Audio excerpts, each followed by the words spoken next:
about yesterday. I was actually trying to listen to the interesting conversation among Marta, Gianluca, and Jessica. Maybe you want to start sharing some ideas about yesterday? One of you? Oh, Yeah, okay. Yeah, I don't want to go in. Is it on? Yeah. No. I think it doesn't work that way. No? Usually you have to No, do like it this, doesn't right? work. Doesn't work. Should work. No, yesterday didn't work. in the- Why should the maybe the microphone work? battery is dead. Okay. Where's the other one?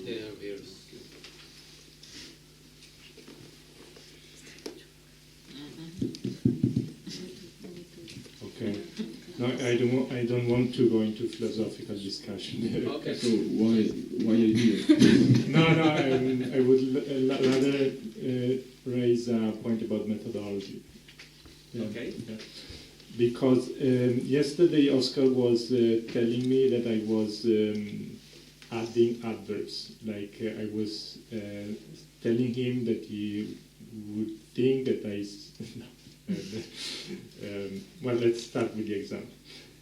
When I said making a mistake can cause suffering, and this is why I'm afraid of mistakes.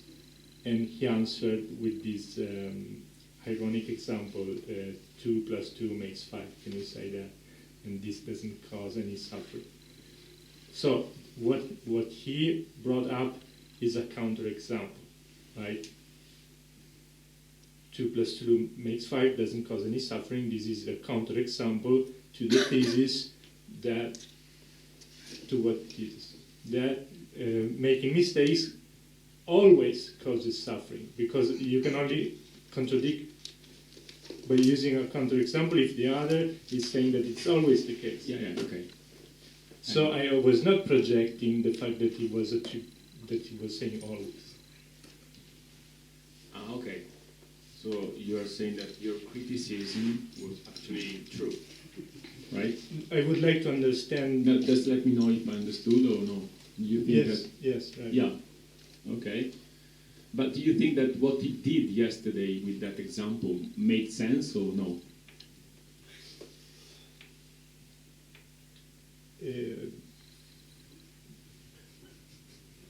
Well, it makes sense if he attributes to me the idea that it's always causes suffering. You notice that you add if now?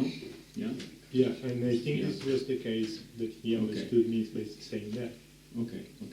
Well, let's try to open the discussion with the group, and I suggest that maybe someone can propose an hypothesis to explain how that example that Oscar proposed could work in that specific situation with Gianluca. So anyone has some hypothesis? Yeah, Krista?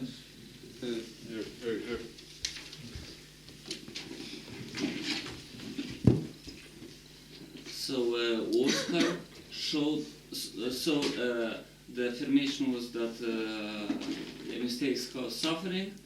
He said 2 plus 2 equals 5 is a mistake, so it caused me suffering. And the problem is that it's not only its projection. So the the next logical step would have been, no, it's not so, and that's all. And then a contradiction would have arisen between the affirmation that mistakes cause suffering, 2 plus 2 equals 5 doesn't cause suffering. Both of them are true. If there would not have been a denial, but just acknowledgement of both situations like contradictions, then we would have had, the next step would have been to investigate why is there contradiction. But because there was not acknowledgement of the contradiction, but denial of the contradiction, and then it stopped. Okay, Christian, could you summarize your idea? My idea is that Oscar proposed an exception, a valid exception, to the general statement. and the acceptance of exceptions would have led to further investigation. The refusal of exceptions got the process stuck. Okay, okay. And what do you think? Why do you think Gianluca is unsatisfied with that answer or with that example?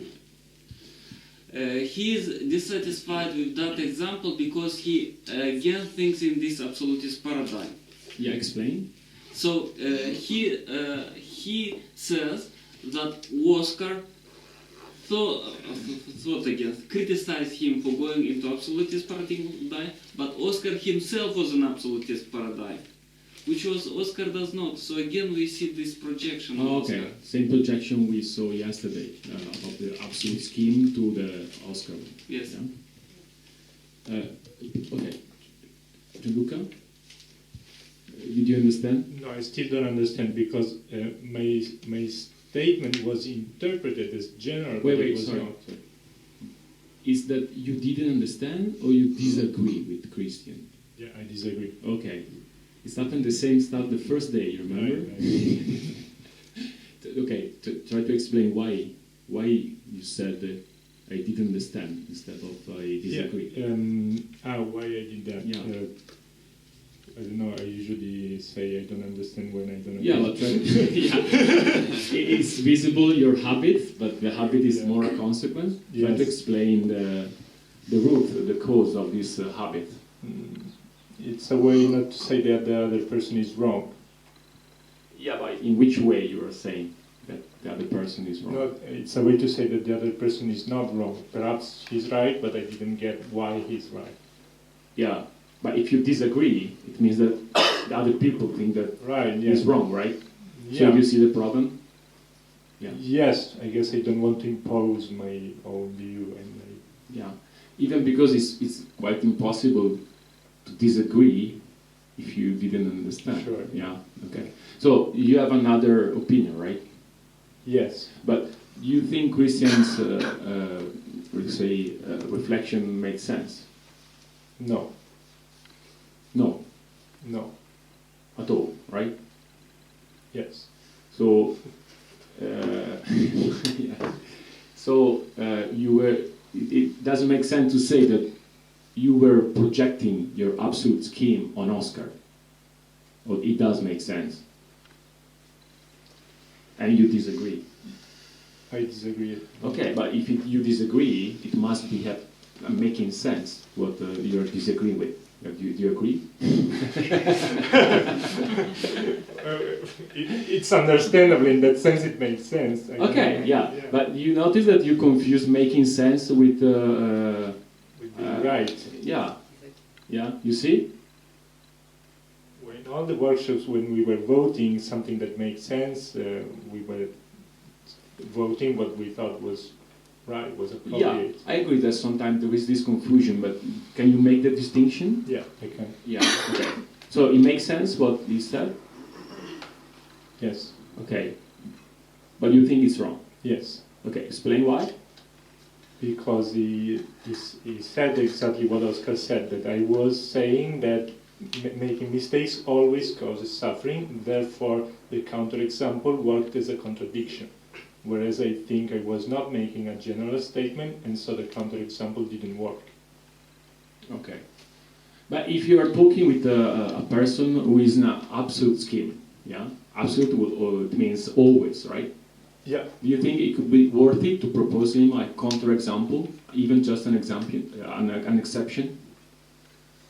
Yeah. And how can be If you want to useful. contradict a general statement, yes. Okay, okay. But okay, now I don't want to open like a debate. I would like to hear other comments about it or even new ideas. So, Gianluca, pick someone. Alex. Christian, can you pass the mic from there?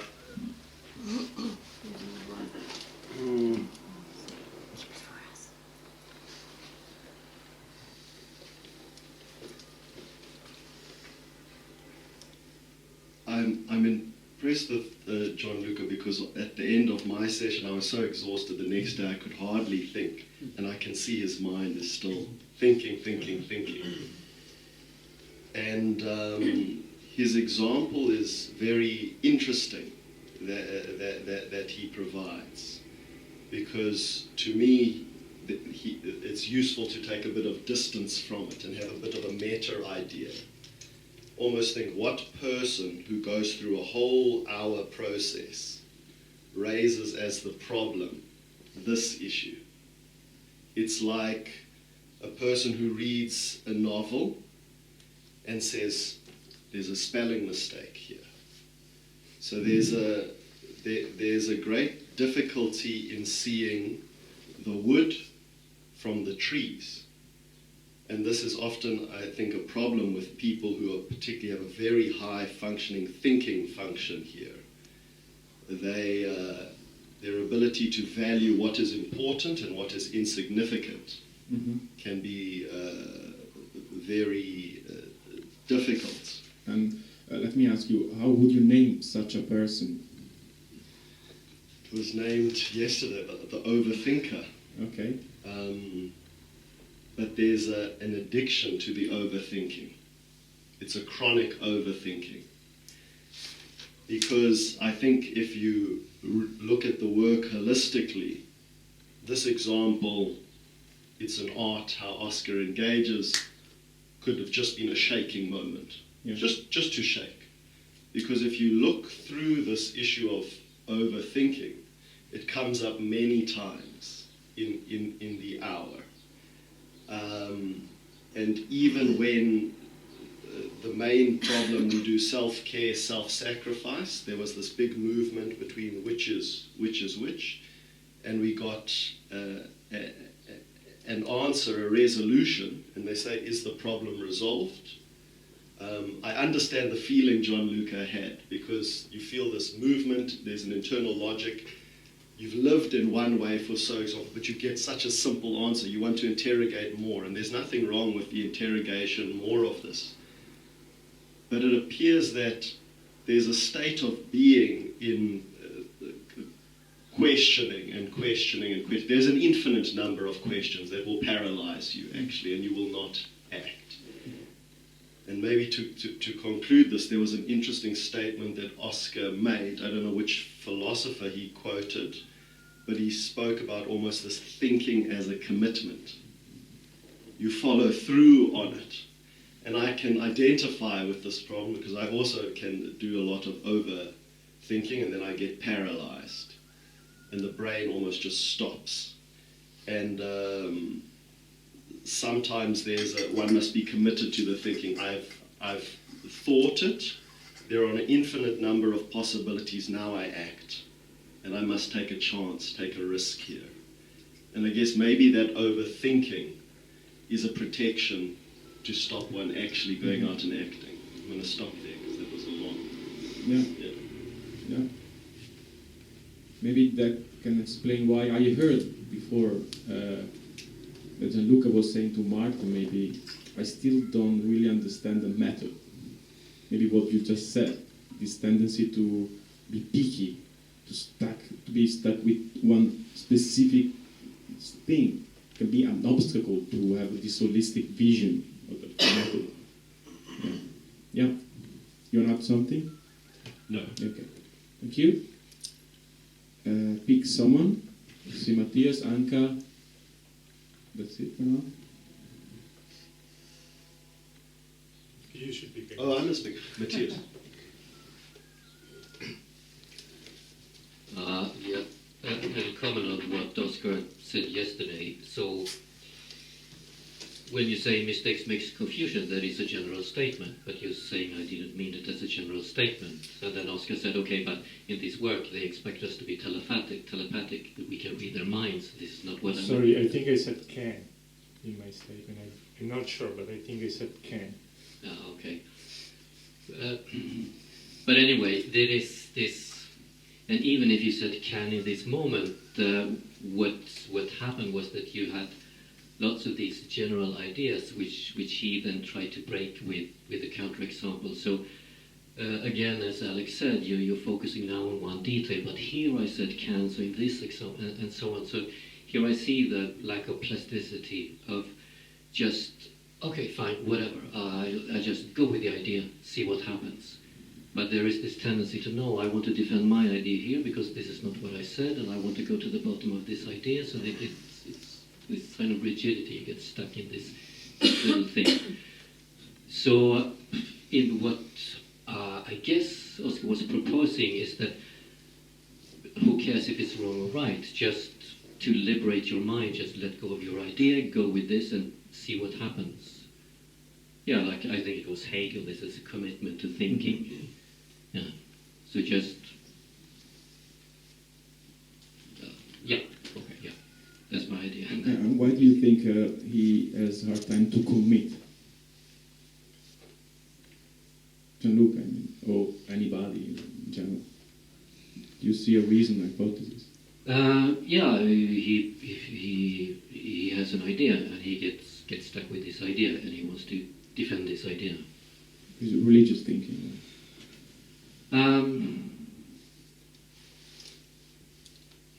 Yeah, maybe it is too. You get religiously stuck with one idea. Mm-hmm. But you're not sure? No. No, I wasn't sure about if it's religious thinking in this case. Well, if you want to defend so much an idea, you're more maybe in the feeling than in thinking. Yeah, there is some dogmatism. Yeah. So what I would suggest is just for the fun of it, try to just surrender to the process, see what happens. And it doesn't mean that you now have to give up this idea forever. But you can just, in the conversation, you can, okay, fine, I give up my idea, I play the game, I see what happens. Maybe it can feel liberating, maybe you don't like it, whatever. Then after the conversation, you can, go back to your idea, but it's to play the game and see what happens. And I realized it in myself, I have the same tendency, I have an idea, I want to defend it. But just to give it up for the moment, go with what the other person says and see if I can make sense of this and just submit myself to this procedure. It can be really freeing, liberating. Mm-hmm. It doesn't mean that you change your entire nature or change your values or whatever, but just for a moment accept the game. Yeah. Yeah, just for fun, since you mentioned rigidity at one point of your speech,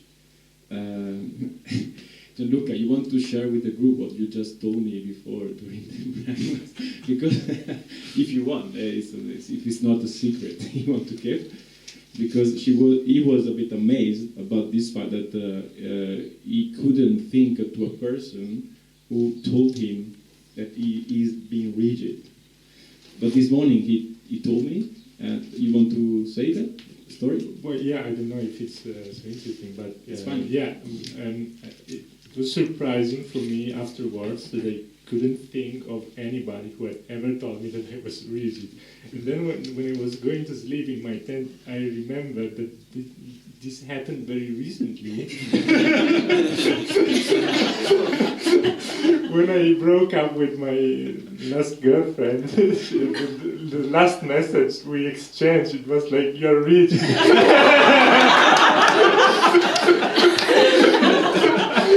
and my reply was, "No, I'm not rigid. It's logic that is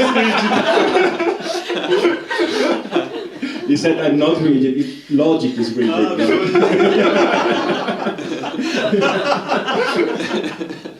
Okay, thank you. Okay, I saw Anka and Lorenzo. Yeah. Matthias, speak to someone. There's the mic over there. Well, Chris? I took it. So I was thinking about this questioning part, that you are questioning and questioning. I think you are trying to delay the moment you take the action. It's like, okay, I'm not ready now, or I cannot do it now, and you put another question to see more, because either you are not ready to take the action, or either you don't know, or either you cannot do it. Wait, you're Yeah. talking about this chronically questioning that Yeah. Alice was mentioned before, right? Yes. Ah, okay. You put also the action on the table, so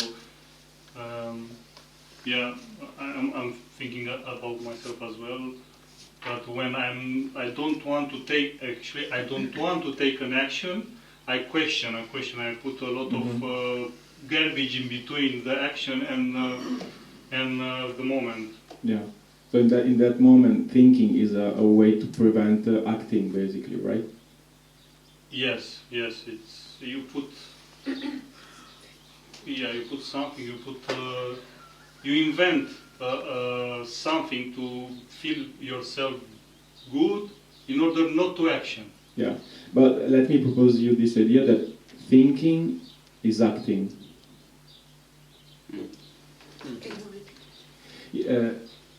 Thinking is acting. Yes, but I don't agree. Yeah. Okay. But first, So, could you try to say why it could make sense? because thinking is an action. Yeah. So it in makes your sense. example, what would be thinking instead? What you call thinking? What would be instead of Getting to a conclusion, getting to a conclusion? reaching a conclusion. Okay. What about overthinking? You overthink in order not to act. And thinking is an action. Could work? Overthinking, no. No. No, because the term itself is overthinking. So you think too much. Yeah.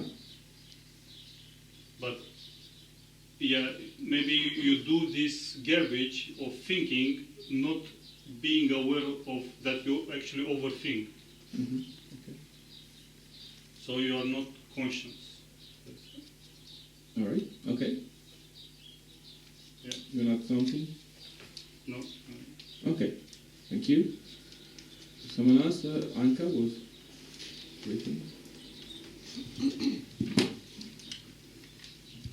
Yes, on methodology, because Januka was confused about it, I think that Oscar played the absurdity card with you from the perspective, so I'll give you what you gave to Alex, the Epicurean perspective. Suffering is a choice.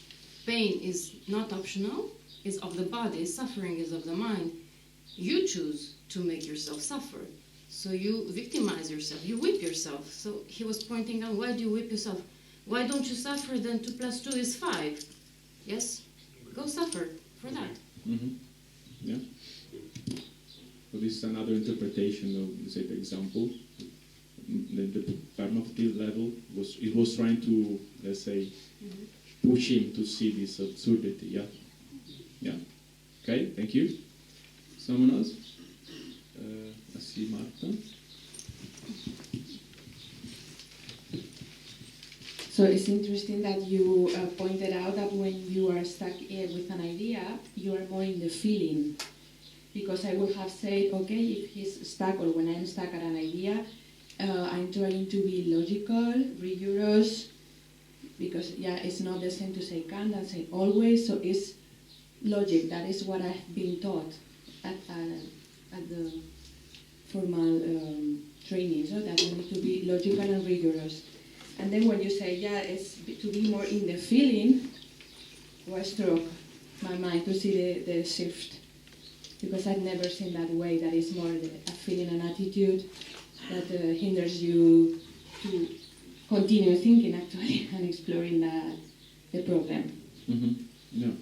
Yeah, and about this, let me add, yesterday afternoon, Oscar, during the workshop, said a sentence that I think is related.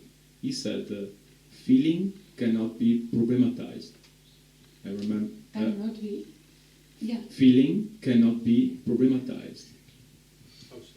Wait, I just heard that sentence, I took note. So maybe, since it's linking what is linked to what you were talking about, we could try to interpret this sentence. I think is very interesting. Since we were talking about problematization a few days ago, and we tried to problematize the statement, everything can be problematized. You remember? Yeah? Yeah. So it seems to be something that cannot be problematized. So, okay, maybe we can start from this little exercise by trying to explain how and why feeling cannot be problematized. So I give you 2 minutes to find an hypothesis to explain it. Can you repeat it one more time, please? The sentence. Yeah. Feelings cannot be problematized. We have to find an interpretation. Yes.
To see how it makes sense.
Okay, who needs more time?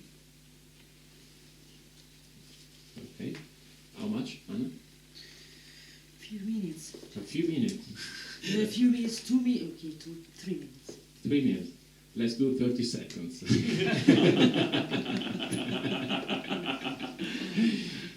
let's try to summarize, try to 1 go minute. straight to the point. Yeah.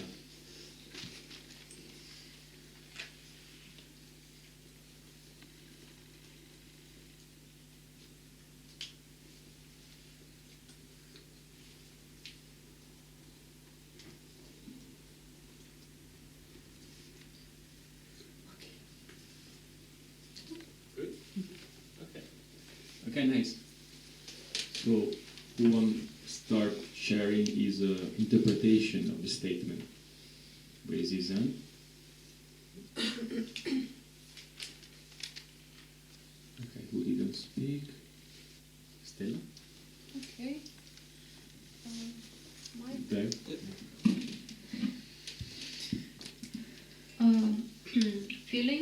Feelings arise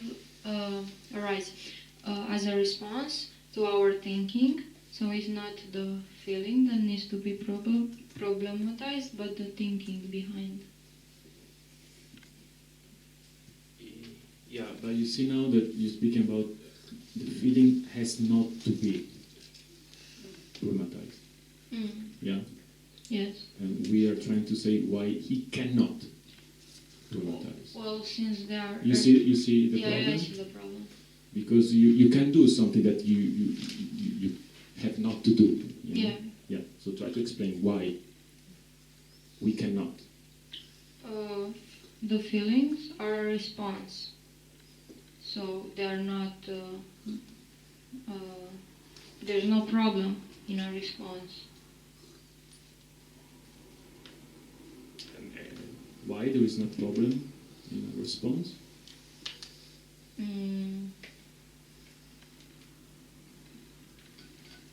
Because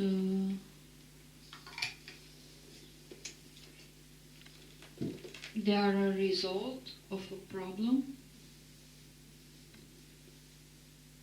Okay. Now I'm lost. I don't understand. Yeah, I think I might not understand the idea, so maybe. Yeah, maybe someone can try to help Stella. Let's see. Who understood what Stella was saying and want to help her? Raise his hand. We have 3 people. Maybe pick someone. Okay, we have Gianluca, Jessica, Christian. Oh. Okay. Jessica is hiding. Should I give to Jessica? Yeah, just because she didn't speak yet, then you can say.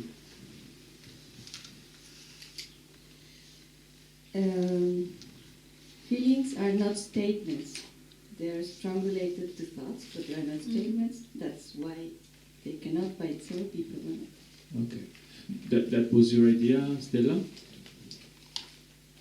Yes, I wanted to put thinking and feeling in different categories. Yeah, but I didn't do a good job. Thank you. Yeah. So basically, you're saying that you can just problematize thinking. Yeah, exactly. Yeah. That's the idea. Yeah. Okay. Thank you. Anybody sees a problem in this interpretation? Raise his hand.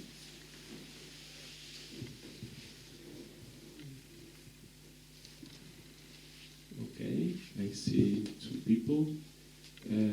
Let's go with Gui, that he didn't speak yet. I'm just wondering if you can say something that it is not. Should you rather say what it is? Like feelings is not a statement, is what she's saying, but should we rather say some other way around? So we say something about the feelings themselves. So we give more content to that. Okay. So basically, she's saying that thinking she can be problematized, but she didn't explain why feelings cannot. No. So it's an empty argument. Yes. Okay. Okay. Stella? Do you see the problem that we explained? I think so. Yeah.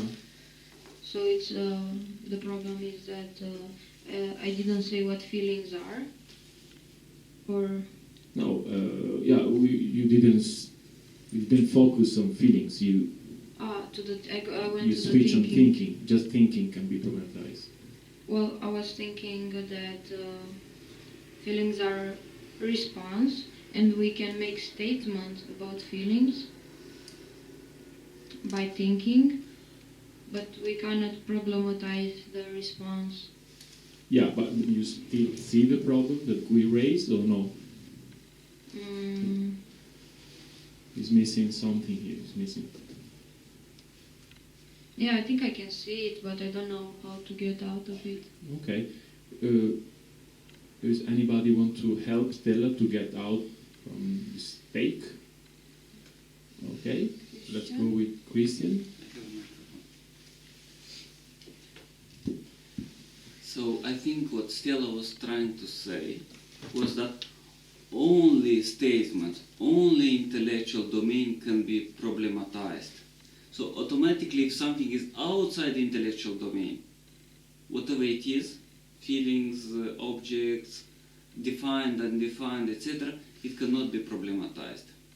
So automatically, it doesn't really matter if what's the nature of feelings or what's the connection with the feelings, because if it's outside the intellectual domain, outside statements, it cannot be problematized. Yeah, okay. But you still see the problem, or no, Christian?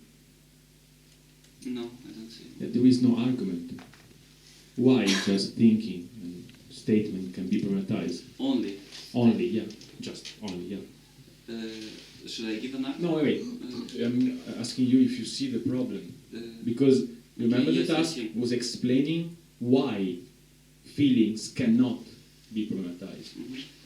So I agree that this only implies that feeling can, but there is no explanation there. Okay. May I ask for clarification question? Okay, go on. So you are saying that there is no argument to support the statement that only the intellectual domain can be problematized. This is what you're saying?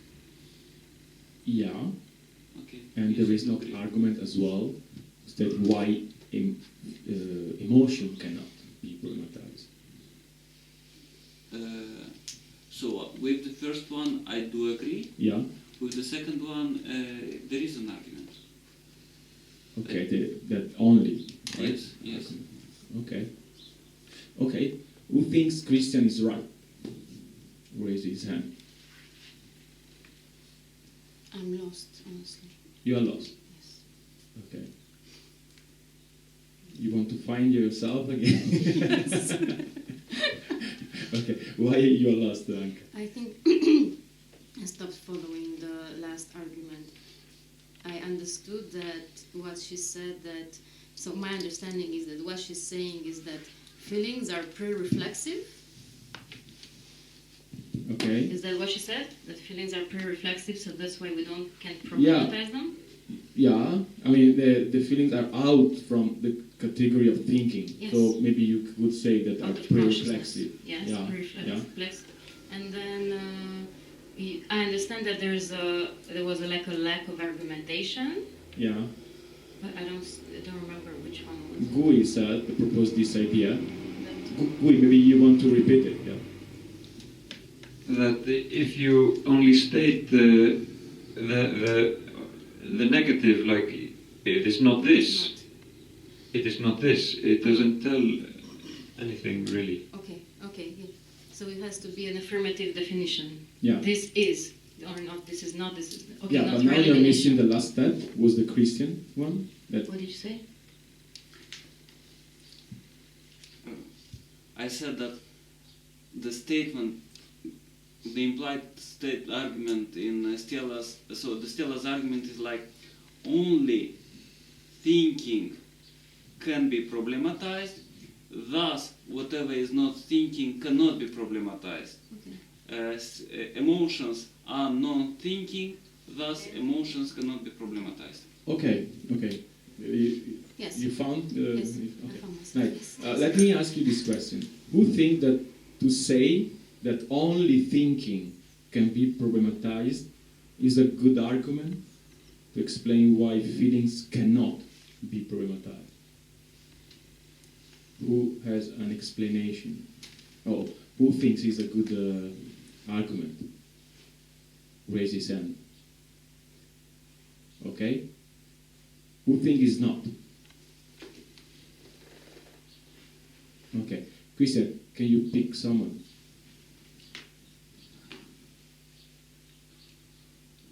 Can you Keep your hand up. Eugene.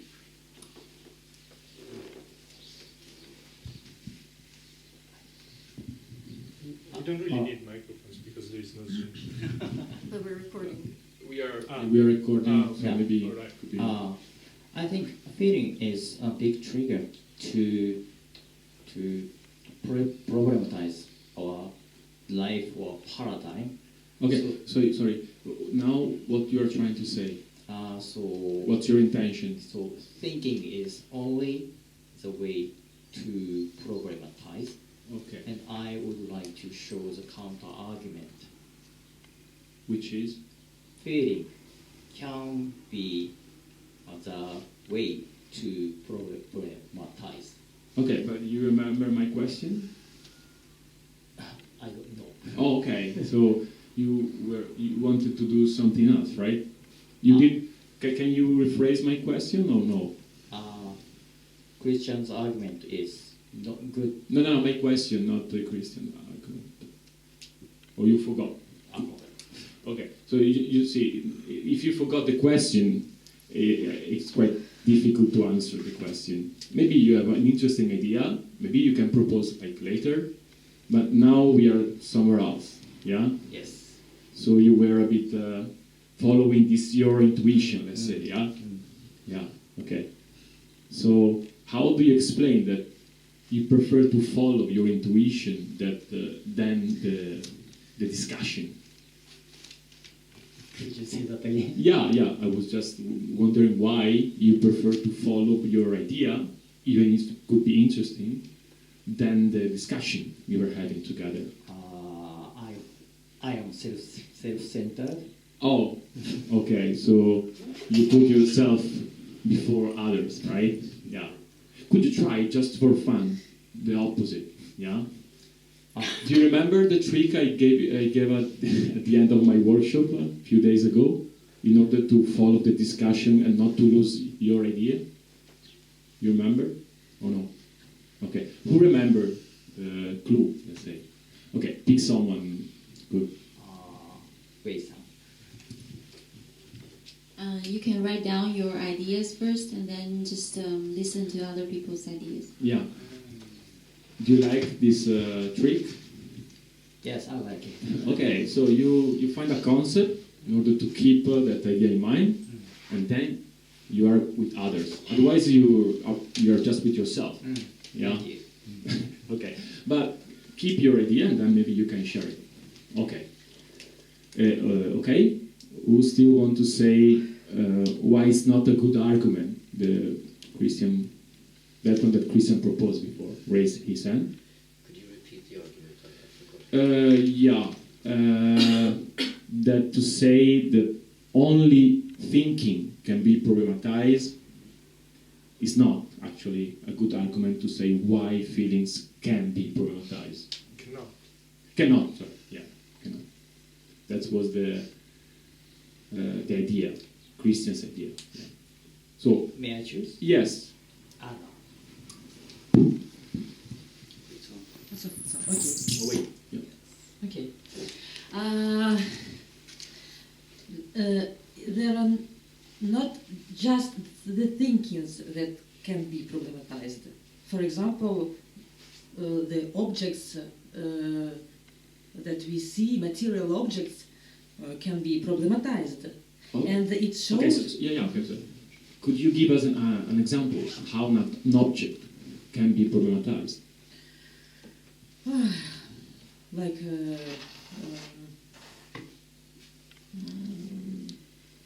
maybe with the doubt, for example. Okay. Doubting. How can you doubting about an object? Doubting about the nature of the object and the situation with the object. Mm-hmm. Could you give a concrete example? A concrete example? You don't have it, right? Every object. You know, but you see the problem. You see that every object is not a concrete example. Yes. Yeah. So you have a hard time with the concrete example, right? Pen. Yeah, pen is an object, and how can you problematize a pen?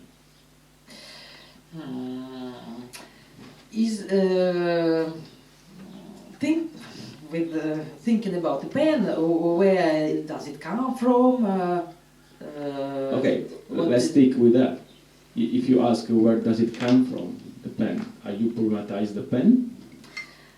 So yes or more no? I'm not sure. Okay, not sure means no, right? No. Okay, so you want to try again? With another example? But let me ask you, you prefer to be in an abstract level, right?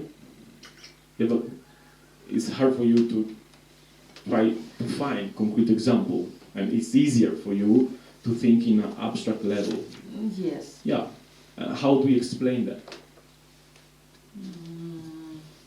Because for some people are just the opposite, you know. Some people have hard time with abstract level, but they can give a concrete example. Yeah. Yes. So how do you explain that? For you, it's just the opposite. Maybe my detachment from the concrete reality. Okay. So you're detached from the material. Yes. Yeah. That's why you think it's easy to problematize an object. Yes. Because you don't care. Yes. Yeah, but okay, but if you don't have a concrete example, there is a problem. You see, it's difficult to accept like a general idea without any concrete example.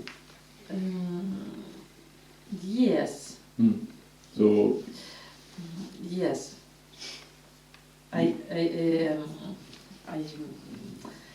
So you keep your idea or you drop it? No, I keep my idea. Okay, so if you want to keep your idea, you have to find a concrete example to show how it works. Maybe you're right, but we don't see.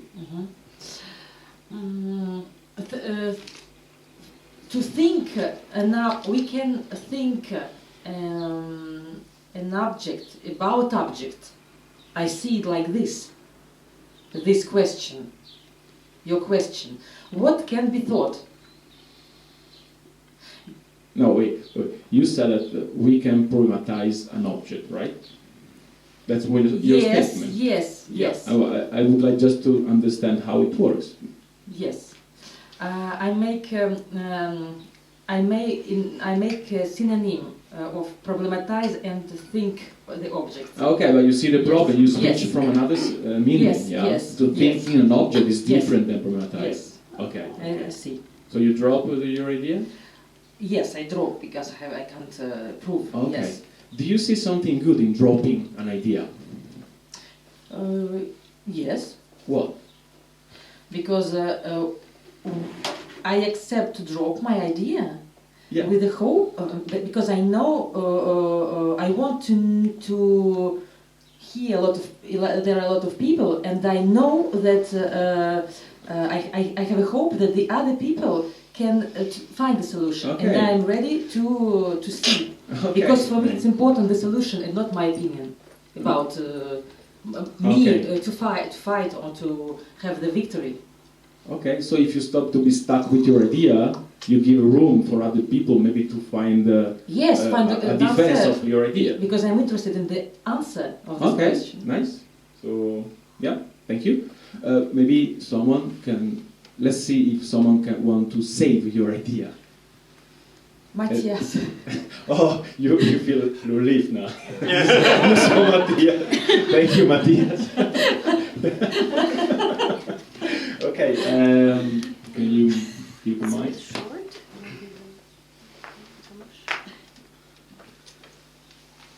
You can problematize an object by problematizing the nature of the object. So, for instance, a pen, which Anna mentioned, you can say that the pen is a tool for writing. But if I use the pen to stab someone, then it is a tool for killing. So then you can problematize the function of the object, you can problematize the nature of the object, at least in a certain context, in a certain moment. So basically, you're providing two different definitions of the same object from the function, right? Yes. And how that problematizes the object? It problematizes the nature of the object. So it is an object and we say it is a pen. Why? Because we write with it. Okay, but now I'm stabbing someone with it, so it's not a pen, it's a weapon. Okay. So the idea is that the nature of the object is linked to the function, right? Yes. Okay? You see? You're happy. Do you like Matthias' idea, Anna? Yes. Yeah. Okay. There is someone who sees a problem in Matthias' idea? Raise his hand. Okay, Matthias, pick someone. Go in. Okay.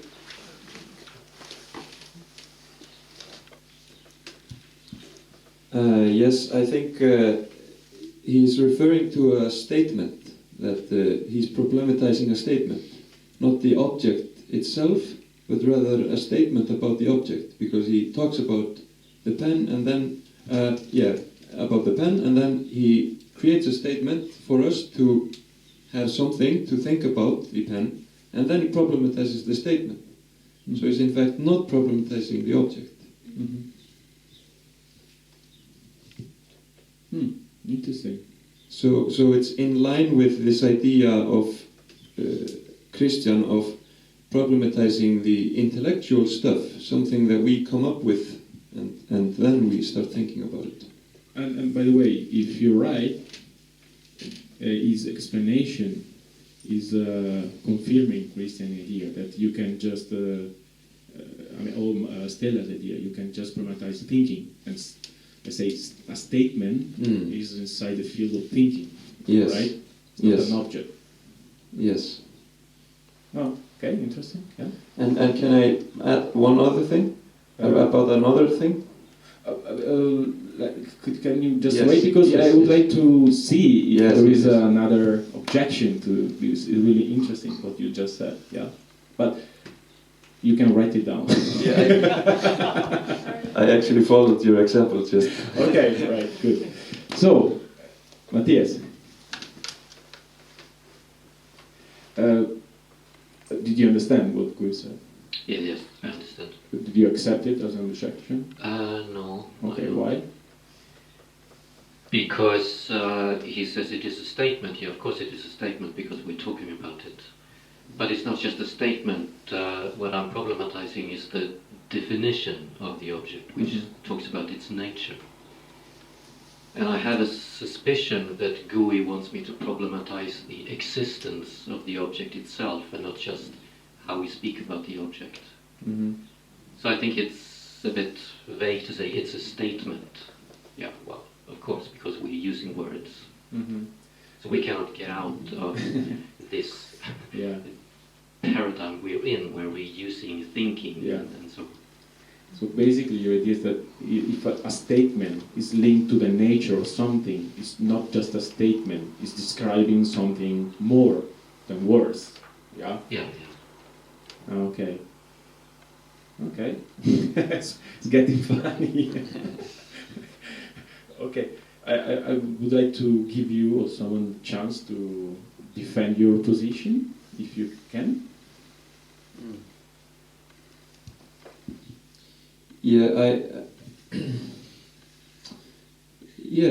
It's a matter of how we speak about these things. If we go along with this idea, then we also should go along with the idea that emotions can be problematized.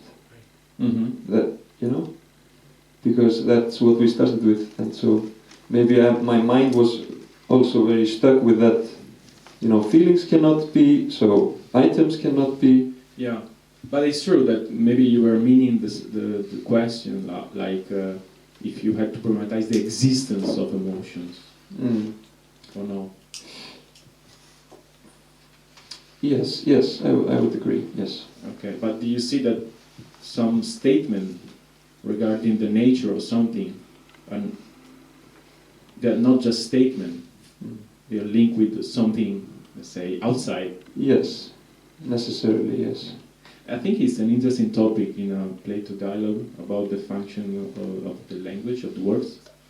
Do they speak about the nature of something, or they cannot? Gorgia, for example, was standing on your side. Yeah, that we cannot talk about the nature of something. Yeah, let's say a divorce, a completed divorce between words and reality. Yeah? Yes. That was your idea. Oh yeah, I would be in line with that. Yeah, that was the idea. But yes. Yeah, but okay, I think there are two different possible positions. Yes. But do you see that even Matthias' position makes sense? Yes. Yes, I agree. I would say so. Okay. Okay. Does anybody want to add something about the discussion? Okay, Stella? I wanted to raise a problem in Matthias' argument, an example, because he gave an example of function. So by definition, you cannot problematize objects without a function. So if it's not, the object doesn't have a function, it cannot be problematized. Okay, let's stay with that. Do you think that it's possible that an object doesn't have a function? Yeah. Could you give an example? Yes, a piece of art, let's say, that was made to not have a function. Or rock. I don't know. Wait. Because I cannot think twice. Okay, I will go with a rock because art, okay. Yeah. Art doesn't have a function. Really. Rock. Yeah. Yeah? First, is rock an object? Yes. Okay. And you don't see any function in the rock? No, it lays there in nature and doesn't do anything. Yeah, but you need to do something in order to have a function. Well, what's the function of a rock? Okay, I don't know. That's right. Does anybody see a function in a rock? I know it's some strange as a question. Maybe Alex, who didn't speak yet? A rock might... Wow. Cyborg. A rock might have a function of regulating environment. Like, it's part of the geography of a region. So even though you as a human might not see a function in it, it has, together with the other rocks, diverts a river or, I don't know, something like that. You know? So it has a function part of the larger environment. Okay, but Alice, let me ask you, since you know a bit Stella, yeah. Do you think that idea that in order to have a function, you have to do something? Like a boyfriend, like a man. Wait, okay. Yeah, sorry. But do you think that this idea reveals something of Stella, or no? You have to do something. Yeah, you have to do something. To yeah, be it's useful. a concrete attitude, a utilitarian view of the world. And do you think she is in that paradigm? I think she's in the concrete. Like even her example with the art, she wanted to use the idea of art being useless from maybe human materialistic paradigm. Like art, you can't say it's useless just if you think of it in the market or in the use value area of things. Okay, let's check. Stella, it's true that you are a bit stuck in a utilitarian paradigm? Yeah, maybe, yeah. Okay, maybe that's why you... But you see that even a rock can have a function. Yeah, sure. Yeah? I will look for things that don't have a function. Okay, if you find one, tell us. Okay, nipples in men.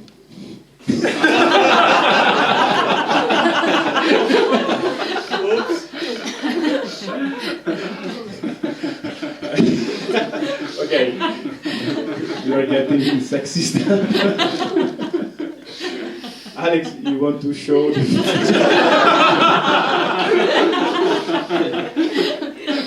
No, okay. I can. You can, but you don't want, right? No, okay. But you can do it by yourself, maybe? I don't know. I don't see no function in nipples in men. Look, let me propose to you, just for Sure. fun. It's an instrument to get pleasure. Oh. Oh, you forgot about pleasure. Well, I'm not a man. I thought it was an accident. But I think you need to be a man to guess that even, Probably. Okay. Okay, so you drop your ideas there. Yeah, I can't defend anymore. Like this Okay, is okay. the highest argument I heard. Okay, thank you. But now I think I forgot why we are speaking about nipples. Can someone help to find what was the stack? Christian? So we were discussing if a function can be problematized or not. Oh yeah.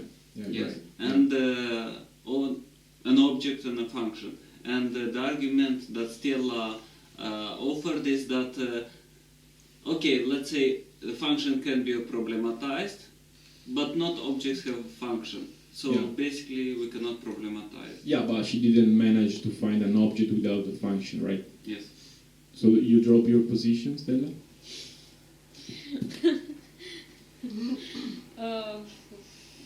I mean, you can keep just the function can be problematized, but everything can have a function. Yeah? No? Drop it, Okay. Okay, so I suggest maybe we just comment like what I think it's risky to go forward to this discussion. With the nipples. Especially, yeah.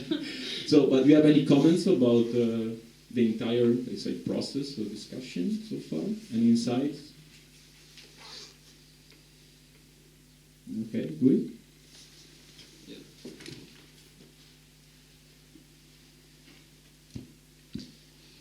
I just noticed that one idea that happened with Oscar the other day, where Sven was talking about unfairness, and I noticed one moment of this today, because philosophical practice is unfair. You remember Oscar said this? Yes, but why today? Today, one time it happened because Yuji, he wanted to defend emotions. He wanted to defend the emotions when the question was about Christian's idea that only intellectual activity can be problematized. And so you were saying to Yuji that he was going to another direction. Yeah, so I misunderstood his intention, right? No, this was good, you know, he was going to another direction. But Anna also. Anna started talking about items. And she was not answering your question either. So I followed Anna even if she was going to another direction, but I didn't with him, right? She was doing the same thing as him, so you were being unfair. So, okay, nice. Do you think I should have followed both or neither? Neither. Okay. But still, it was good for me to relax the tension that I felt in me because it was unfair. Okay. So I could be, oh, no, it's okay. Could you do the same when you play a soccer match? Yes, yes. But it's difficult, right? It's difficult. When you see the referee that in the same situation, it takes the opposite decision, right? Yes, yes. It's very hard to deal with unfairness for me. Yeah. But it's something that can be good. Yeah, thank you. But by the way, because I'm being a referee for 6 years, I remember that was a problem for me as well. Because, you try to be fair, but it's not so easy. Sometimes you don't realize that you are being unfair. Yeah, it just happens. Yeah. But I think it's nice the idea that, because your practice, it doesn't has to be fair. It's more about, thinking. Yeah.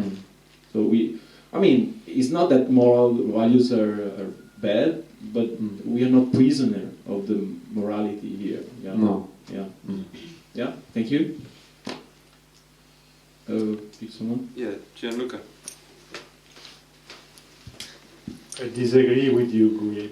I don't think it was unfair because the question was whether Christian's argument was correct, and Anna was trying to prove that the argument was not correct by showing that you can also problematize objects and not just thoughts. Whereas Hughie was trying to say that emotions can help you to problematize, but that is not an objection to the argument, because an objection to the argument would have been you can problematize emotions, not emotions can help you problematize. Okay.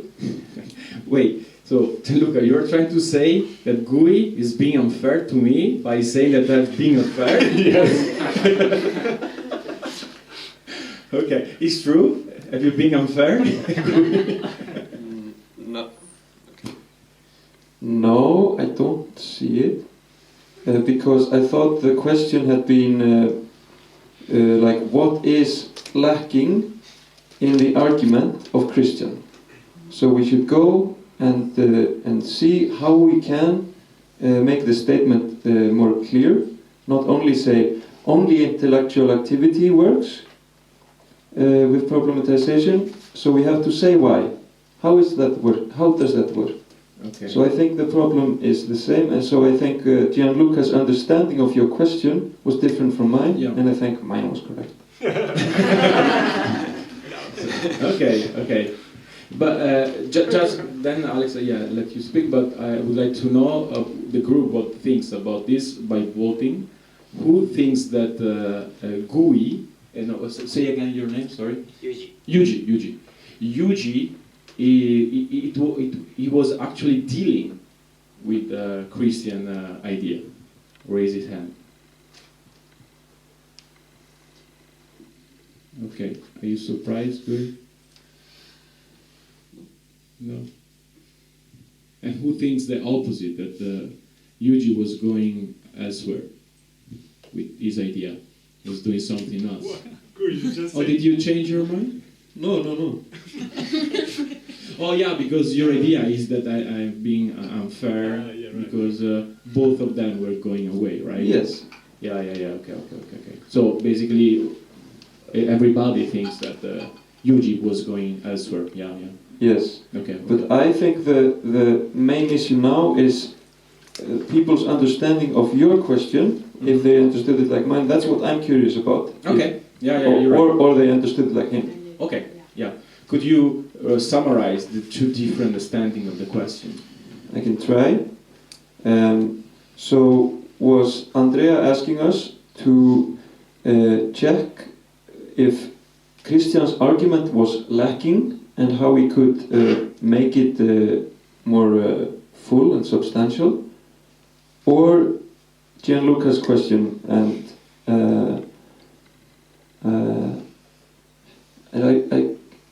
have a hard time figuring out exactly what it was, or like problematizing Christian's argument. Right. Okay. Everybody understood the two different understandings, or no? Anna, you don't seem. Yes, I see. You did, yeah. Okay. Christian, you have a doubt? Yes. once again, so one is problematizing, and the other Problematizing your statement, and the other is to fulfill the argument, make it more clear. To clarify, or to clarify by completing the argument? Yes. Yeah? Yes, or problematizing it. Yeah, okay. So, who understood that Yuji was trying to fulfill the Christian argument by clarifying it? Raise his hand. Just Anka? Okay. Who understood that Yuji was supposed to problematize it? Sorry, can I make a suggestion? Yeah. I think you should ask how we understood your question, because otherwise it's too complicated. Yeah, but if I ask that question, it's how can you vote? You cannot vote, right? No, you can say, did you understand my question as asking you to extend the argument Oh, yeah, or yeah. to problematize? Okay, who understood my question as problematizing the Christian idea? Raise his hand.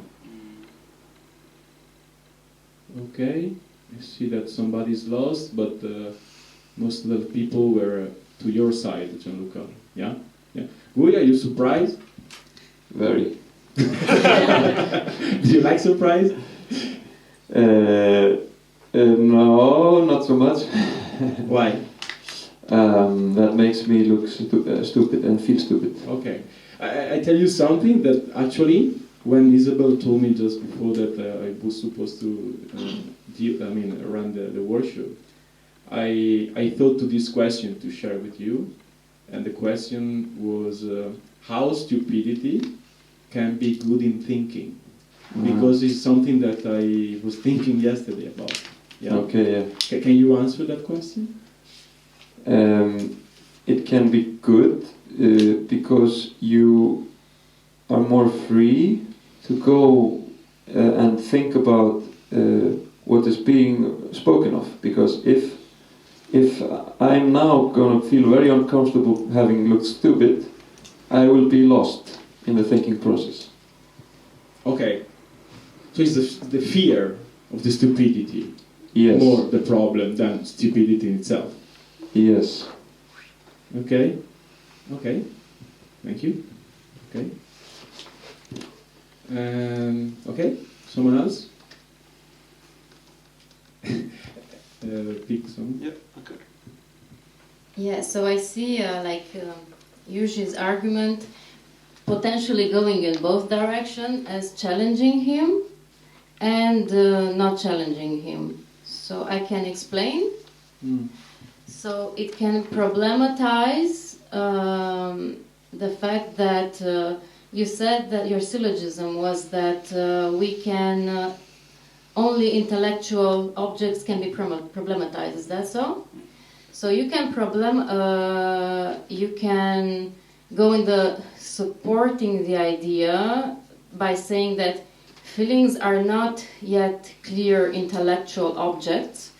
They're in the body, they're pre-reflexive. So, you cannot, they can help you problematize. So basically, how can they help you to problematize? They give you information. It's like, what's this? They make you attentive. Oh, there's something there. I should pay attention to it. What is it? And maybe by clarity, then you get clarity and you turn it into an intellectual object. Oh, now we can problematize this because it's intellectual. But I couldn't problematize it before because it was vague. I didn't know it was a hunch in the body or something, an instinct. Yeah. But the idea that emotions are useful in the problematization process, does it deal with the Christian idea or no? Yes, let me get a bit of clarity. So Christian idea, only what is intellectual can be problematized. Yeah. And we want to support or challenge. Which version do you want? Wait, he was saying that by your phrasing, that emotion can be useful, Yes. right? Yes. Do you think that it deals with that idea?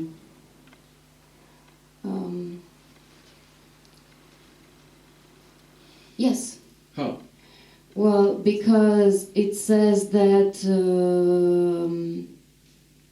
It says that emotions are not yet intellectual objects, but we can turn them into intellectual objects.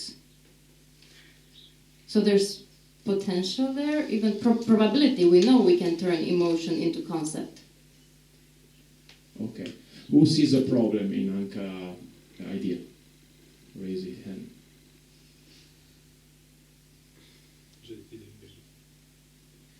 You didn't understand, Januka, right? Who didn't understand Anka idea? Raise his hand. Okay, so I don't feel alone. Okay. It's true. I'm not very big. I'm uncertain about how I phrased it. So Okay, it's but just let's try to think. What's happening? How do you have an intuition you're Yes. trying to, but Yes. it's not that clear yet, yes, right? and I think I can debate in both ways. Wait. That's right. Is the intuition linked to some emotion right now? Definite excitement. Excitement. Yes, I'm excited.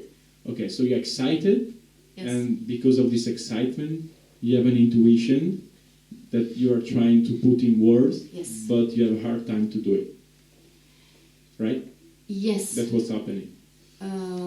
Apparently, yes. Yeah. But you know, in this case, excitement maybe doesn't help you so much. So there's a performative contradiction in your idea. Yeah. Yeah. Yeah. But maybe you think that still, huge idea can make sense, right? Yes, because to problematize this, because I'm saying that I have a syllogism that I've put down. Mhm. So I say that we are embodied minds, and feelings are pre-reflexive mental objects.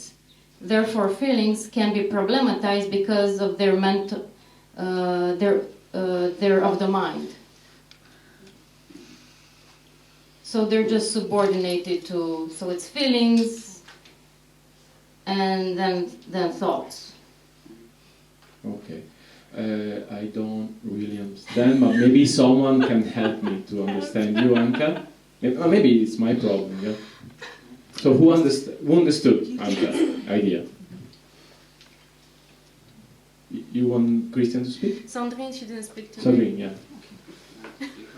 Yeah, there is a mic.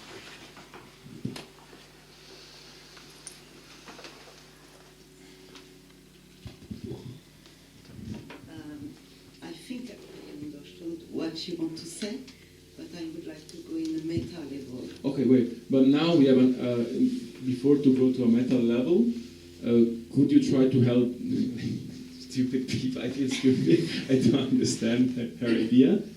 Yeah, I can say I don't understand his idea, but Oh, you don't? But I understand what you want to do, and I think his intention is more important than what you want to do. Okay, so you're reading in Anka's mind now. Yeah, because it's what you said. She's excited. What she said. She's exciting, and she can't be very Okay, rational. so, yeah, okay, let's try. But first, so basically, you didn't understand her idea, but you got her intention, right? Yeah. And how you got her intention? Because I stick with the problem we raise about. I don't remember. Eugene wanted to speak about emotion and defend the emotion. Yeah, but I mean, in general, Sandrine, how is possible to understand the intention about somebody without getting what he's saying, she's saying? Because you keep in mind the first, the initial problem you want. The animator want to rise, and she went in the content of the problematic of the workshop. You rise. Okay, but it's an intuition, I guess, right? Yeah. No, I think it's not an intuition. Intuition. So you are pretty sure that she that wants was to defend okay. the emotion. Okay. Anka, is fine for you if we try to go to the meta level? Yes. Yeah. But do you think that by going the meta level you can help some people who didn't understand yet to understand better Anka's idea? You think so or no? No. Okay. So I propose first we try to understand and then we go to the meta level. Is fine with you? It doesn't seem fine, right? I don't know why there was something. Yeah, but you see the problem that now you are going to the meta level, and there are some people who didn't understand yet Anka idea, you know. So if you think that by going to the meta level, it's not useful to understand her idea, you are going somewhere else. You see the problem? Yeah. Okay. Okay. So now I suggest we first understand. And then, if you want, we follow you to the meta level. Okay. Yeah. So can you help us to understand her idea somehow?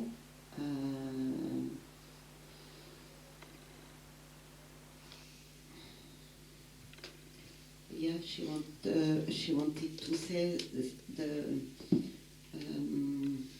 emotion are something very. A block. Is a block?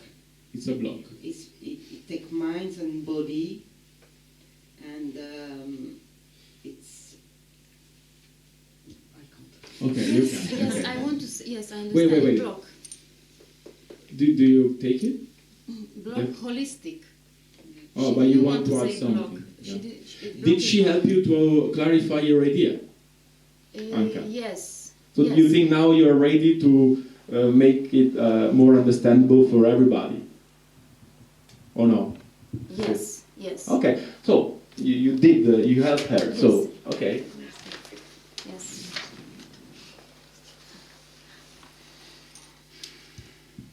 So apparently, two people who are confused can make a person clear. I don't know how. Okay, so go on. Yes. So I'm giving a holistic perspective of the being that is both thinking and feeling. Yeah. And feeling is a tool, and feeling, yes, is what I'm saying is of the mind. It's pre-reflexive and can be objectified and used in intellectual exercise. So there's no actually need to divide, because you're losing information on both sides. You're getting poorer. You need to use both. Okay, but so you're saying that there is not real distinction between the two feelings and thinking? There is distinction. And which one? Feelings are subordinated to the thinking. Thinking is subordinated to the mind. We are mental beings, embodied. Mm-hmm. Embodied being. That's what I want to say. So from that perspective, we're embodied beings, then everything can be problematized. Including feelings, you can problematize them. Okay. Okay, who understood now Anka's idea? Raise his hand.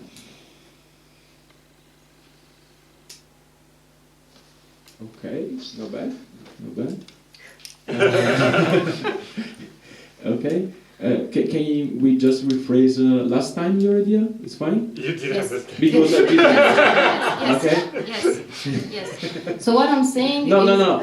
I would propose that you pick someone else, someone who you think can do a good job in rephrasing your idea. So I think Anka is doing two steps in problematizing. First, she is changing only what is of the intellectual domain can be problematized to only what is of the mind domain to be can be problematized. Okay. So this is the first step she is doing. Only what is of the mind domain can be problematized. This is the first step she is doing. Second of all, she is saying that thinking is of the mind domain, thus it can be problematized.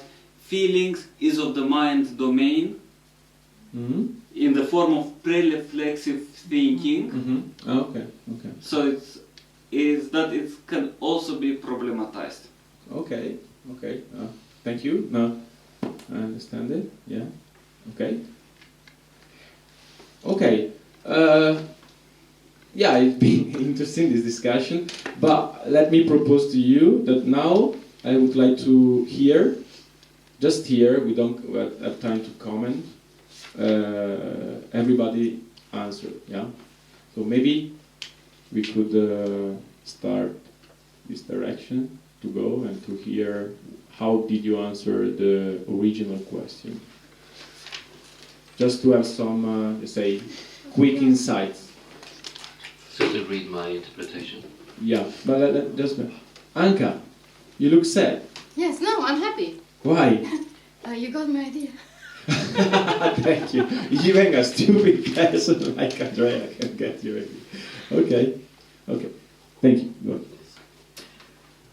My interpretation is to problematize, you need distance to the thing you are problematizing, but feelings are so much part of your being that the questioning of them becomes impossible.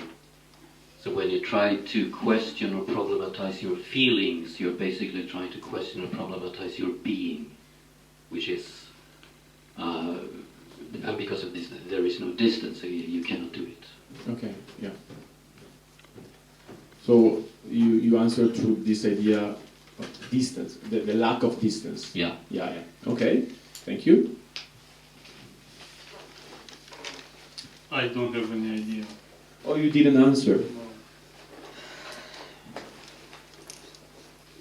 But you think is the case or not?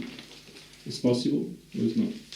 Now after I heard Anka's idea, yes. Oh, okay. So you are with her. Yeah. Okay. She's even more happy than before. Yeah, thank you. Alex? I'm of the view that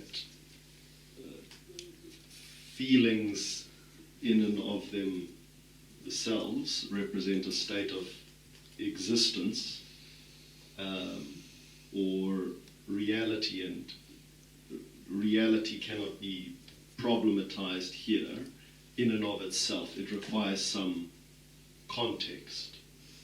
So a feeling is problematic or can be problematized in relation to something else. But as a standalone, it cannot be problematized. But your idea is that it's possible then to do it? In relation to something else, yes.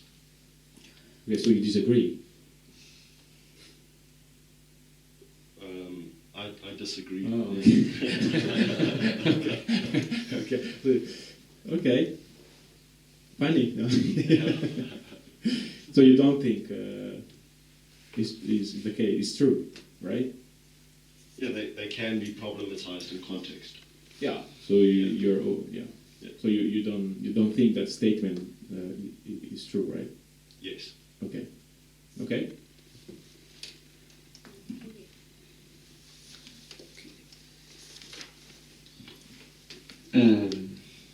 Feelings lead to attachment, so people don't see another way. Okay, it goes a bit in Matthias' direction, right? Yes, very similar. Okay, thank you. Well, I said my ideas, feelings cannot be problematized because I think feelings are out of reach of reason.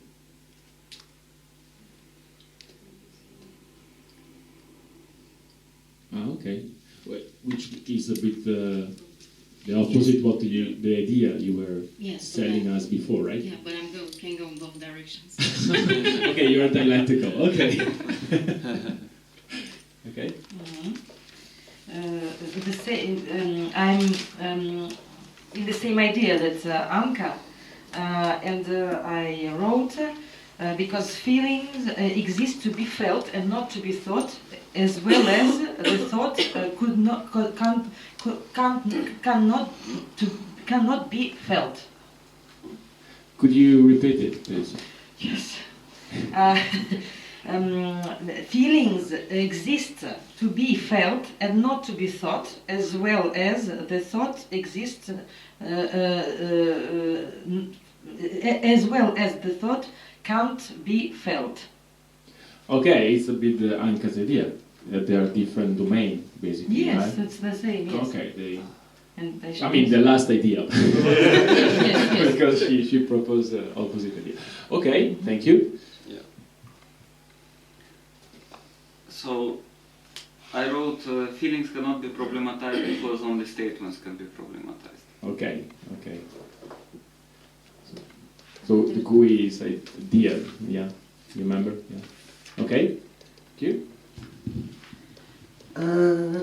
My interpretation is feeling is nothing to do with logic. You cannot make an argument on people's feeling, so feeling cannot be problematized. Okay. Yeah, very similar, I would say, yeah. Feelings exist in our mind. If we think of something connecting to ourselves, we can problematize something. So it means feelings can be problematized. Okay, so like Alex before, you disagree, right? You disagree with the statement. The original statement, you remember the original statement? I disagree.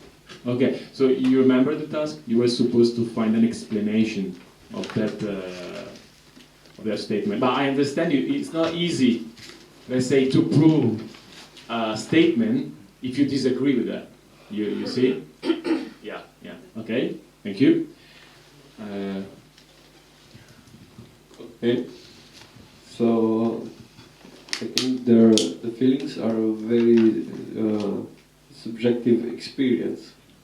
So the nature it's very unique depending on the person itself. So that's why it can be problematized. Oh, okay. So the idea of subjectivity, yes. Okay, thank you.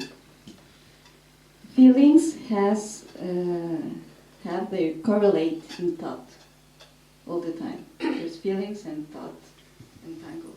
So in one way you can say you cannot problematize feelings by itself, but you can problematize the thought behind or entangled with the feelings all the time. Oh, you're using the opposite idea of Anka to explain the statement. Yeah, it's because they are entangled that they cannot fully problematize. Yeah, or only emotion. By problematizing, you can think one option. You can think that by problematizing the thought behind that feeling, that there is always a thought behind it. Yeah. An idea of the world. Yeah. That ground this kind of feeling or reaction to reality in emotions is grounded with a thought, with an idea of the world. But it's a bit the idea of Stoics, that every feeling is a judgment, contains a judgment, right? Yes. Yeah, but in that case, you're proving that the emotion or feelings cannot problematize, or no? In one way, if you take this thought or this judgment that is behind you can problematize emotions or feelings through this thought. Or in other case, you can see if you want to problematize the feeling itself, the feeling, the emotion, whatever is happening in your body, that you cannot problematize. Whatever is happening as an experience, a sense experience in your body, that you cannot problematize. Understand. So basically you can problematize the thought, which is linked to the emotion, and you can have a, let's say, an impact to the emotion, but the emotion you cannot. You cannot. Okay, thank you. My interpretation of the statement was you cannot problematize your own feelings, and the reason is the one Matthias gave, because you're too much involved in them. So this would imply that you can only problematize other people's feeling via the problematization of their beliefs. Okay, yeah, thank you. Wait. I said that because when someone has feelings, he always tends to believe his feelings other than take distance. Yes, this is a bit similar to earlier ideas that you cannot take distance, so you cannot problematize. But just for fun, do you think, can you problematize a belief? Yes, you can problematize belief. But not the emotion which is behind. Yeah, but not the feeling itself. Okay, interesting. Yeah, okay, thank you. Marta? Well, I was with Jessica's idea, but now I was just thinking if by trying to understand the nature of our emotion and trying to look for the judgment behind, you are not problematizing actually the emotion, or you are just trying to understand it and then you problematize the judgment. So that is my confusion right now. So which one do you think most likely?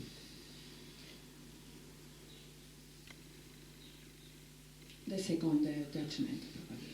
So you agree with Jessica? With Jessica, yes. Okay.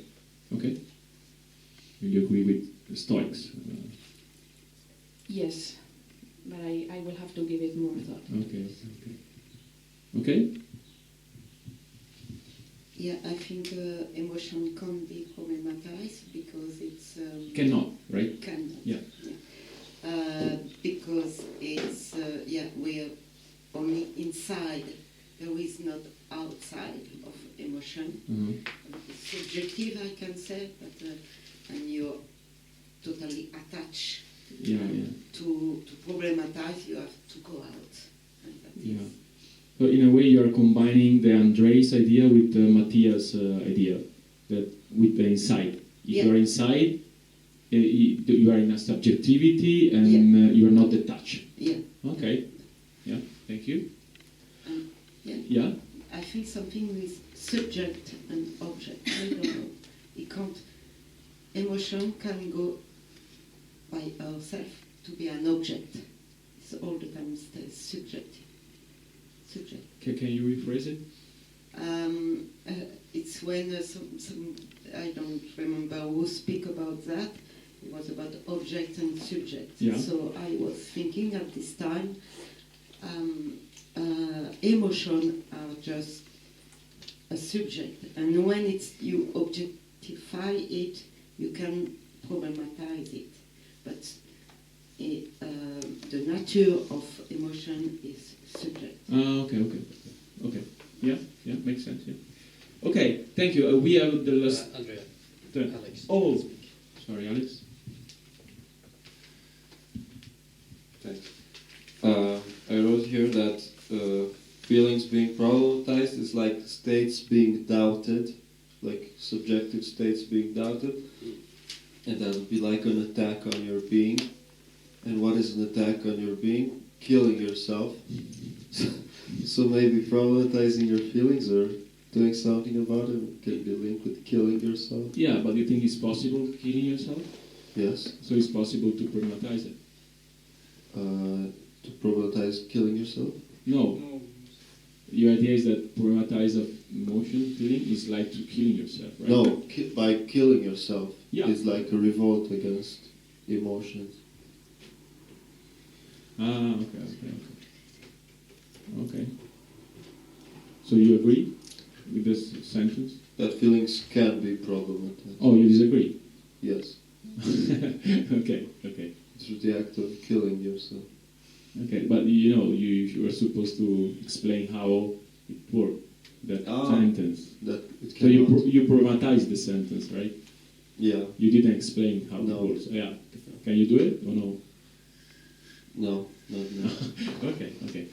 Okay. We have the last 10 minutes left, so I suggest we take some comments of meta level, the process, or something you find interesting, some ideas, anything. At 11, yeah. I know. We have 8 minutes. 8 minutes, yes. So, Alex, pick someone. I liked this. It was a very interesting discussion that we had about these topics. And it wasn't so clearly structured as a workshop normally is, which is not a criticism, because I think it's fine, and Oscar does it all the time. It's more free like this. I like it. I think it was good. There was just one part in the middle when you broke the discussion and said, let's comment on this, and I didn't get what are we doing now? Are we commenting on the content or the process, or what's happening? So it was a bit confusing. It wasn't clear. But apart from that, I think it's good. Okay, yeah, thank you. You want to pass the mic?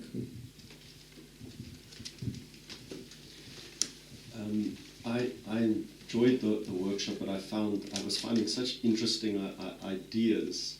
I would then get lost because I would start to think about these other ideas, and I sort of had to keep catching up. So maybe I don't know if I'm more excited about the ideas or seeing it, or I have some fatigue after this long period.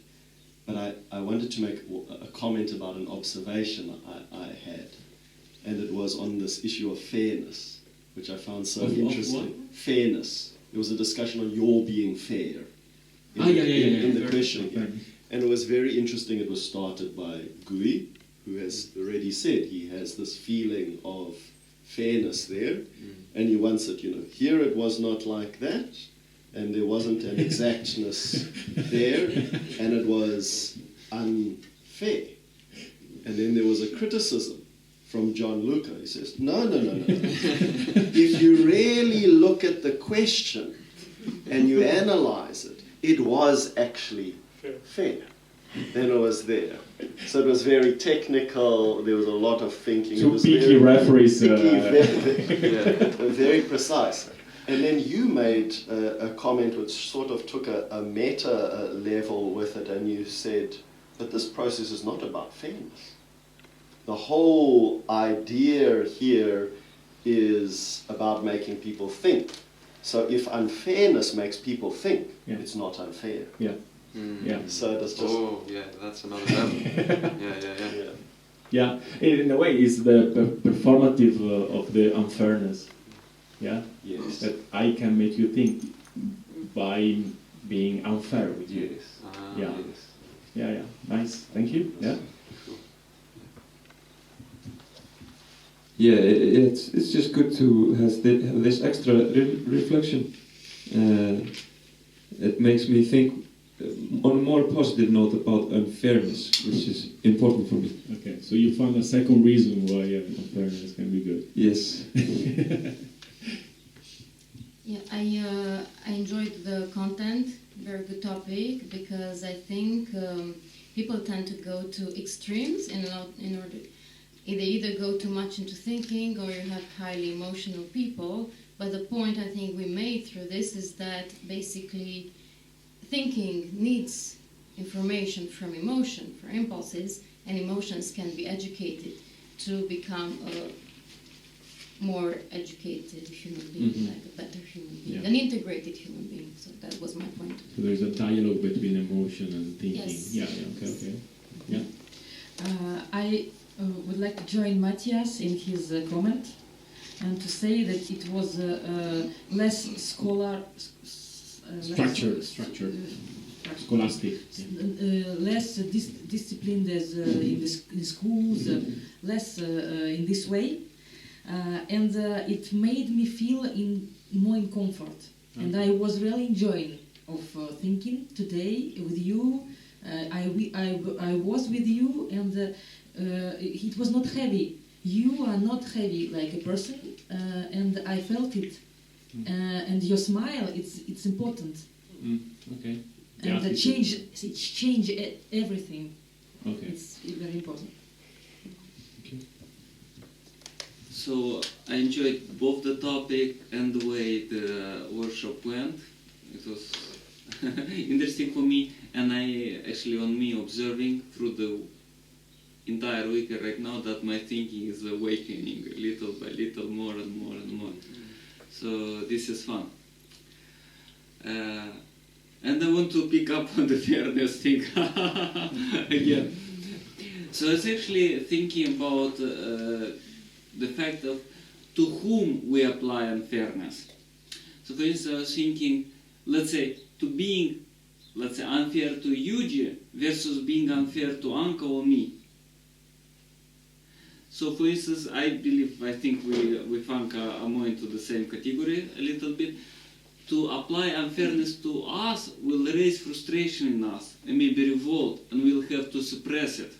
So it will be a more kind of going against the way of our being. applying the unfairness or fairness principle to Yuji, who I think first of all is unfair paradigm, and more it's unfair, okay, then I'll step back. So here it's more like reinforcing his own paradigm. Okay. Again I did something unfair, so probably I should not do it. So it's rather interesting. It's more going. It enforced the paradigm, for instance, of Yuji. I think I don't know if he got frustrated less. I would have gotten frustrated, or Anka would have gotten frustrated if. But reinforce his paradigm. Okay. So this fairness and unfairness is interesting. So the conclusion I would say, to people who expect fairness and who revolt against this, apply unfairness, frustrate them through that. To people who are more in this unfairness paradigm, show them that they could be unfair or do unfair things, so pull them out of the paradigm. Just a little comment on this, so you can pass the mic. This idea, while you are speaking, that in a workshop, it's not important to be fair with people, it's more important to be fair with thinking. That's an idea that, yeah. Thank you. Thank you. I enjoyed your workshop very much, and I did notice it was unfair. People who is suggested. You clarified. Did you answer? Did you remember my question? Is there any connection to Christian's answer? So I was clarified and I understand completely. And I thought if I stuck in my answer and all of them are word and it's how can I say, waste of time. So I understand. And I also think Anna's opinion is good. And my opinion might be good. So what's the difference between me and Anna's answer? In some situations, my opinion might be important. So all facilitators does have to different ideas, put it in mind. So that's a great technique to make a good workshop. Okay. So you experience the joy to be less self-centered, basically. Thank you. I think let's time for maybe the last one. It's 11 o'clock. Yeah, I found myself being rigid again. So your ex-girlfriend was right? Sorry? Your ex-girlfriend was right. Yeah. Yeah, because when you stopped the discussion and said, okay, now it's time for comments, I was like, no, wait a moment. I wanted to destroy Matthias. What's going on here? Yeah, it reminds me a bit the consultation of yesterday. You wanted to go farther. Yes, but it's interesting that then when Anka made her argument, even though it was different from Matthias, it helped me to understand Matthias' own argument better, and then I realized, okay, yeah, it makes sense. So I realized that if I take time, and then I can understand also the other person. If you rush less, you take your time. But in general, I have to say, I don't know if it's only my own problem or if it's general, but philosophical practice makes me sad because it makes me realize that basically when we speak with people, we never understand each other. But that's why you start understanding other people. That's why you realize it, you know. So you start the experience that maybe now you understand more the other. I don't know, because like we take hours and hours just trying to understand each other. Spend hours on a statement that means that there's a problem. Okay, thank you everybody. Now there's a break of half an hour, right? Coffee. Yeah. Okay. Coffee.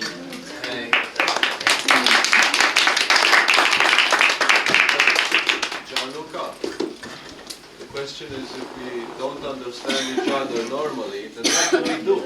Exactly. What are we doing? Exactly. So I will stop speaking with people because it's like it's a lost cause.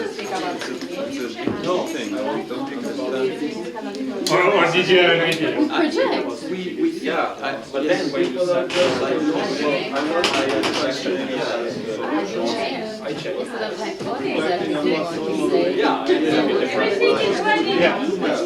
We always try to understand the steps of each other with our feelings. depending on our feelings, our emotions, like you are going to tell me picking up a time. I'm like, yes, I understand you. Are you really? Or in your culture, do you really somebody like? No, that's true. There is the flexibility that has to be there. There has to be flexibility. We are coming back here, yes? It's really excellent.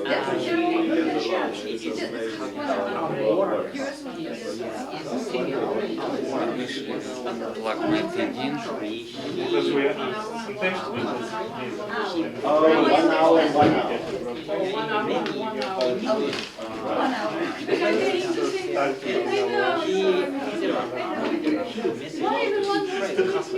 Stop speaking to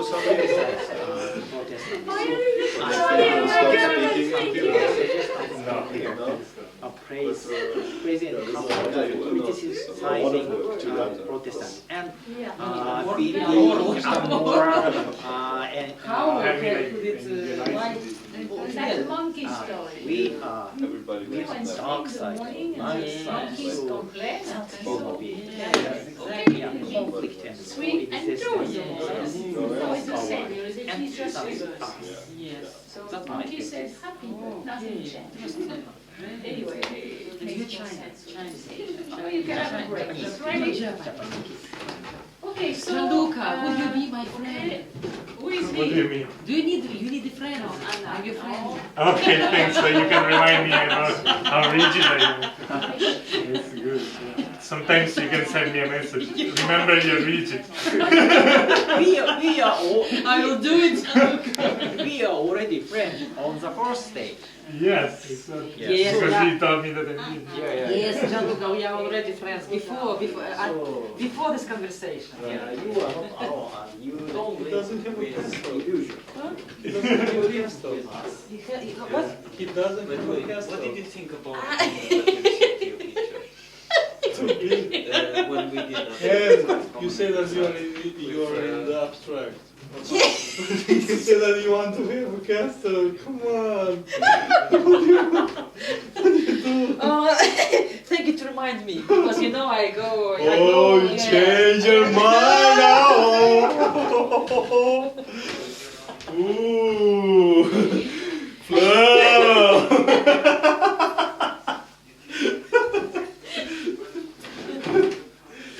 Oh, it's very dangerous to seminar like this. You can, it can change your life completely when you come back.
Yes, start here.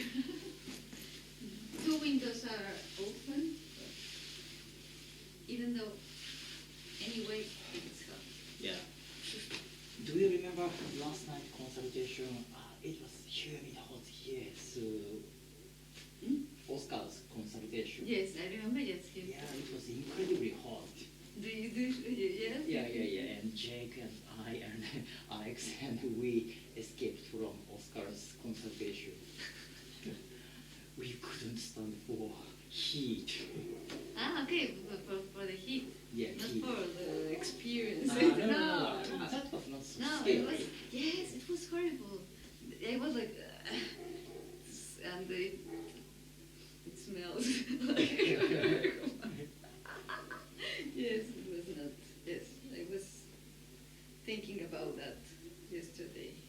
Yeah, in Japan, it's very hot in summer, it's freezing cold in winter, so many Japanese people have air conditioners in all rooms. It's a yes. must. It's a must. Yes, yes.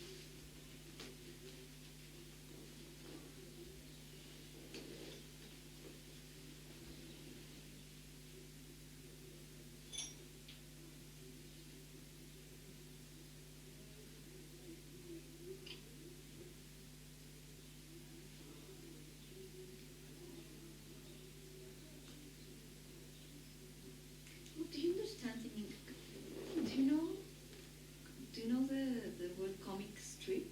Comic strip? Yes? No. No, like you know in the comics, like manga. Do you know how it's called in English? You have these and the person in English how do you call it? Like a manga. Yeah. It's a comic? Do you know? In Yeah. English it's a comic. Yeah, comic. Yeah. Okay, and each of these boxes Yeah. they are called I don't know. We say koma in Japanese. Okay. And I will Google. okay.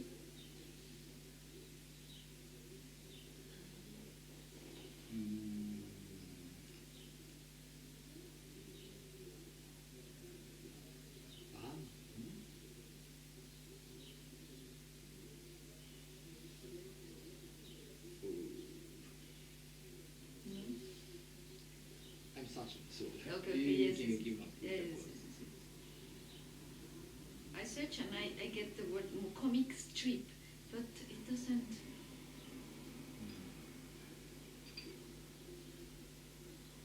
Of panel. Of panel? Okay. Doesn't make sense to me. Neither comic strip.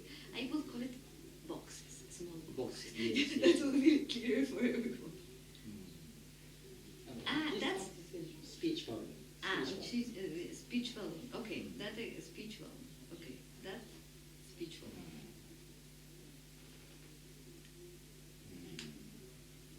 So I know other frame. Frame? Frame.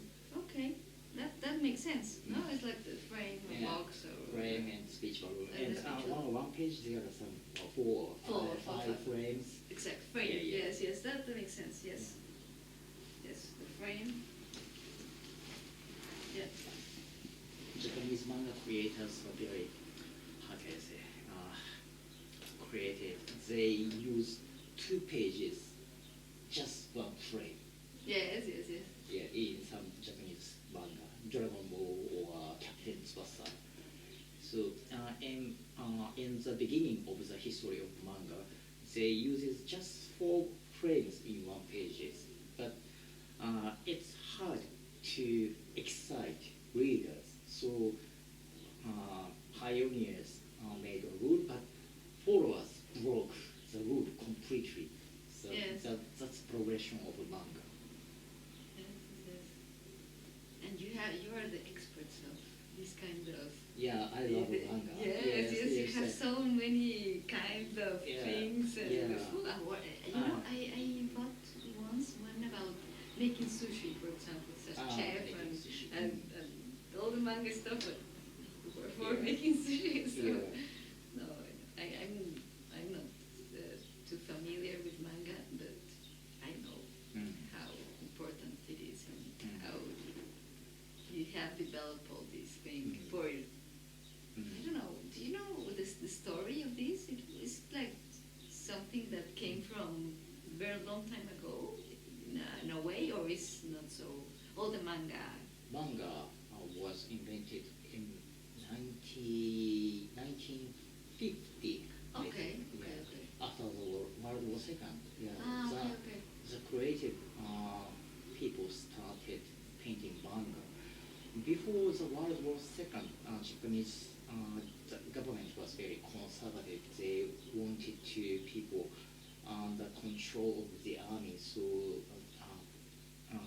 newspapers cannot write funny and interesting topics. Yes, just praise information and whatever it is, but not fun, not make fun of it. So after the World War II, creative people started thinking of making something completely different from the World War II age, and they created manga. Yes. That's the beginning of Japanese unique culture. Yes, I know. I am really an admirer of Japanese culture. Oh, thank you. No, really. So, for example, for the aesthetics of everything, of contemporary art or ancient art, I am like, you really know what all this is about. You have this sensibility to nature and to the void or whatever it is, or it's so I find so much spirituality and sensitivity. But the sensitivity is not about emotions. No, it's about subtle things. Japanese people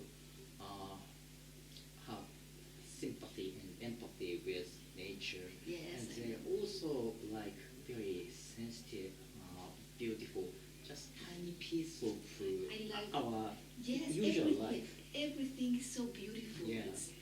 I mean, you really. I notice I'm kind of that way. Anything counts. Anything has to be beautiful because it's an object which you interact with. So as far as it's beautiful, it will have an impact. In your life. It's not whatever. You can. It could be a messy place where I live. So what? No. Yeah. In the ancient era, Japanese people thought everything has a god. Yes. This pen has a god. This smartphone has So a god. you have. Well, it's an action of respect also. Yes. To be Respect. beautiful. And it can be art. Yes. Yeah. So there are a lot of arts in our usual life. Yes. And I haven't been to China, but I think it's very, very different. This kind of approach to objects. I think so. I have never been to China, but it must be beautiful. Yeah, but different. But the aesthetic, yes, very different. Yeah. Japanese culture comes from Chinese culture. Yes, I know. No, it's not so apart. You smoke. Yeah. Every break. I have never been surrounded by so many smokers in Japan. Yeah, I think many smokers in Japan. Because Japan high pressure, very competitive. We don't. You don't?